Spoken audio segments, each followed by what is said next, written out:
এরা কখনো মানুষ হতে পারে না। এরা হচ্ছে জাউরার বাচ্চা, বেজন্মার বাচ্চা।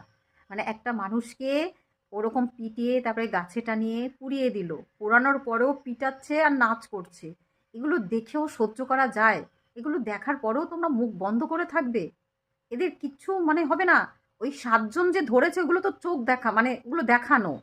আসল কথা ওইখানে যেই কজন জড়ো হয়েছিল আর ওই নাচ করছে আর পোড়াচ্ছে আর ওই মানে পুড়ছে মানুষটা, সেই মানুষটাকেও পেটাচ্ছে ওই হারে।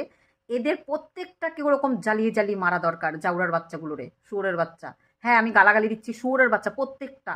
এরা আল্লাহর নামে দোহাই দিয়ে মানুষের প্রতি এইভাবে অত্যাচার করছে।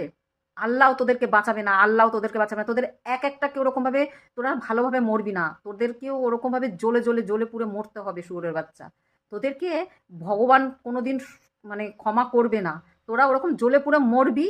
আর ভগবানের প্রতি আমাদের এইটুকু ভরসা আছে।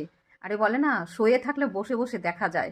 তোরা মানে আমরা শুয়ে সহ্য করে রয়েছি শুধুমাত্র। কিন্তু তোরা তোরা ওরকমভাবে জ্বলে পুড়ে মরবি, তোদের নরকেও ঠাঁই হবে না। শালা জাউরার বাচ্চাগুলো, তোদের আর মায়া দয়া আছে কোথার থেকে? তোরাও মানে কি বলবো, মানুষ নামে কলঙ্ক, মানুষ নামে কলঙ্ক। তোদের যে মানুষ জন্ম দিয়ে পাঠিয়েছে, কলঙ্ক। তোরা আবার দোহাই দিস, আল্লাহর দোহাই দিস, হ্যাঁ? ওই আল্লাহ তোদেরকে বাঁচাবে না। তোরা তো জন্ম নিয়েছিস এক একটা হিন্দু হয়েই, তোরা তো গোটা জন্ম নিয়েছিস, তোদেরকে পরে কেটে কুটে তোদের মশলা বানিয়েছে। হ্যাঁ, মুসলমানের এক ইসে করতে আসছিস? শুয়োরের বাচ্চা, রেন্ডির বাচ্চাগুলো কোথাকারে! তোর বাবা মারও ঠিক নেই, জন্মের ঠিক নেই, শুয়োরের বাচ্চা।